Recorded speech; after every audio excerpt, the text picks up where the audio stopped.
Baik, Assalamualaikum warahmatullahi wabarakatuh. Apa kabar semuanya?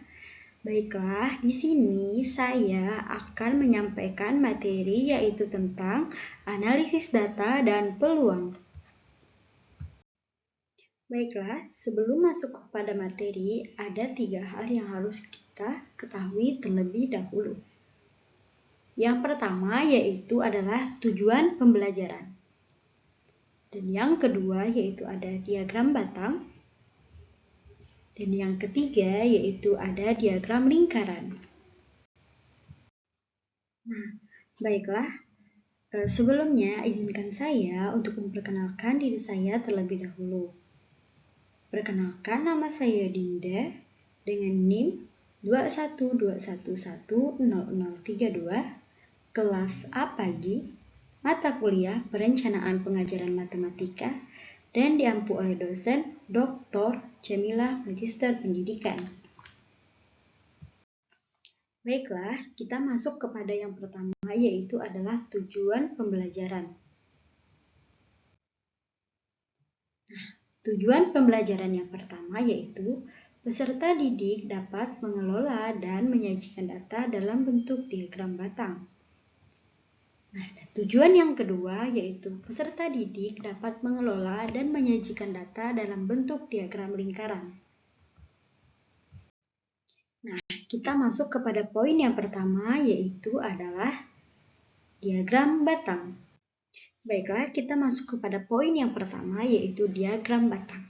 Nah, sebelum melanjutkan pada contoh soal diagram batang, kita harus mengetahui apa itu diagram batang tersebut. Nah, diagram batang ini adalah teknik visualisasi data yang menggunakan batang berbentuk persegi panjang. Nah, biasanya diagram batang digunakan untuk mewakili data kategorik. Itu misalnya seperti hobi dan warna rambut atau diskrit. Nah, misalnya jumlah barang yang rusak dan jumlah pelanggan. Nah, setelah kita mengetahui tujuan dan juga apa itu diagram batang, selanjutnya kita akan masuk kepada contoh soal. Baiklah, ini contohnya yang pertama, yaitu diketahui nilai ulangan harian matematika kelas 7B SMPN Negeri 1 Jongkong sebagai berikut. Nah, data di sini ada yang mendapat 8, ada 7, 6, 8, ada 4, ada 5, 6, 9, 6, 7, dan 9 ada 7, ada 6 lagi, ada 6, ada 6, ada 8, ada 9, ada 4, ada 5, dan ada 6. Nah, permintaannya yaitu sajikan data tersebut dalam bentuk diagram batang. Baiklah, kita akan masuk pada penyelesaiannya. Nah, kita masuk kepada penyelesaian contoh. Nah, sudah dijelaskan bahwa data tersebut terdiri dari 4, 5, 6, 7, 8, dan 9. Data ini kita misalkan sebagai nilai siswa atau yaitu nilai pencapaian siswa. Nah, dan frekuensi ini yaitu adalah jumlah siswa. Jadi ini maksudnya yaitu siswa yang mendapatkan nilai 4 itu ada 2 orang, siswa yang mendapat nilai 5 ada 2 orang, dan siswa yang mendapat nilai 6 ada 7 orang. Nah, siswa yang mendapat nilai 7 ini ada 3 orang, yang 8 ada 3 orang juga, dan yang 9 ada 3 orang juga. Nah, selanjutnya kita akan menggambar diagram batang tersebut. Nah, diagram batangnya seperti ini. Yang mendapat nilai 4 ada 2 orang, dan yang mendapat nilai 5 ada 2 orang, yang mendapat nilai 6 yaitu ada 7 orang, dan yang mendapat nilai 7 ada 3 orang, yang mendapat nilai 8 ada 3 orang, dan yang mendapat nilai 9 juga ada 3 orang. Nah, jadi seperti ini ya cara menyajikan data dalam bentuk diagram batang. Nah, materi yang selanjutnya kita akan masuk kepada diagram lingkaran. Sebelum masuk kepada contoh soal, kita harus mengetahui definisi dari diagram lingkaran tersebut. diagram lingkaran adalah salah satu jenis dari banyaknya diagram. Diagram lingkaran juga seringkali digunakan untuk menyajikan sebuah data dalam berbagai macam sektor. Nah, mulai dari pendidikan hingga di dunia profesional. Berarti diagram batang ini bukan hanya digunakan dalam dunia pendidikan, tapi juga sampai ke dunia profesional.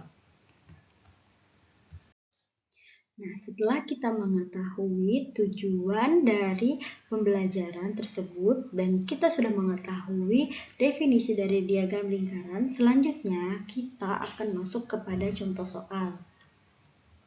Nah, adapun contoh soalnya sebagai berikut. Diketahui jumlah siswa berdasarkan tempat tinggalnya. Nah, di sini kita membicarakan tentang tempat tinggal siswa. Nah, tempat tinggalnya yaitu asal kelurahan dan frekuensinya yaitu adalah jumlah siswa. Yang tinggal pada kelurahan A yaitu ada 11 orang, yang tinggal pada kelurahan B yaitu ada 23 orang, dan yang tinggal pada kelurahan C ada 39 orang. Yang tinggal pada kelurahan D yaitu ada 34 orang, yang tinggal pada kelurahan E yaitu ada 55 orang, dan yang tinggal pada kelurahan F ada 18 orang. Nah, di sini diminta sajikan data tersebut dalam bentuk diagram lingkaran. Nah, kita masuk kepada penyelesaian dari contoh tersebut. Nah, tadi kan sudah diketahui bahwa jumlah siswa yaitu totalnya siswa keseluruhan yaitu ada 180 siswa. Nah, adapun rumusnya seperti ini, yaitu ada A itu sama dengan FA atau jumlah dari frekuensi kita bagi dengan total siswanya, terus kita kalikan dengan 360. Kenapa 360? Karena sebuah lingkaran itu ada 360 derajat. Nah, maka yang A kita dapat ada 11 dibagi 180 dan dikali 360, hasilnya yaitu adalah 22%. Nah, dan yang kedua yaitu yang bagian kelurahan B yaitu adalah frekuensi dari B kita bagikan dengan total atau jumlah siswa keseluruhan, terus kita kali dengan 360 derajat.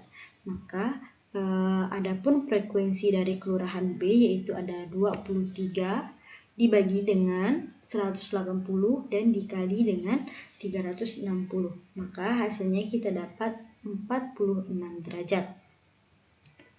Nah, dan yang kelurahan yang C yaitu ada kelurahan C kita bagi dengan jumlah total keseluruhan siswa dan kita kali dengan 360. Maka adapun kelurahan C yaitu ada 39 anak, maka 39 kita bagi dengan 180, kita kali dengan 360. Maka hasilnya kita dapat 78 derajat. Nah, sedangkan kelurahan yang D yaitu kelurahan yang D kita bagi dengan total atau jumlah keseluruhan siswa, kita kalikan dengan 360 derajat. Maka kelurahan D tadi yaitu ada 34 anak, kita bagi dengan 180, kita kalikan dengan 360, yaitu kita dapat hasilnya 68%. Dan yang kelurahan E yaitu ada kelurahan E kita bagikan dengan total atau keseluruhan total, kita kalikan dengan 360. Maka jumlah anak pada kelurahan E ada 55, kita bagi dengan 180 dan kali dengan 360. Maka hasilnya yaitu ada 110 derajat. Nah, dan yang F yaitu pada kelurahan F, frekuensi pada kelurahan F kita bagi dengan total atau keseluruhan dari siswa tersebut dan kita kali dengan 360 derajat. Maka yang tinggal pada kelurahan F itu ada 18 anak, kita bagi dengan 180 dan kita kali dengan 360. Maka hasilnya yaitu mendapat 360 derajat. Nah, adapun hasil dari diagram lingkarannya sebagai berikut. Nah, sini sudah ada bahwa jelaskan bahwa yang A itu yang tinggal pada kelurahan A itu ada 22%, yang tinggal pada kelurahan B itu ada 46%, yang tinggal pada kelurahan C itu ada 78%, yang tinggal pada kelurahan D yaitu ada 68%, yang tinggal pada kelurahan E yaitu ada 110%, dan yang tinggal pada kelurahan F itu ada 36%. Jadi totalnya itu ada 360%.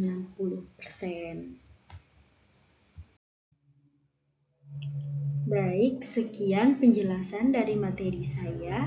Semoga bermanfaat bagi adik-adik semua yang ingin mencari atau menentukan diagram batang dan diagram lingkaran. Baik, matematika ini adalah ilmu yang menyenangkan, bukan? Saya pamit undur diri. Wassalamualaikum warahmatullahi wabarakatuh. Sampai jumpa lagi.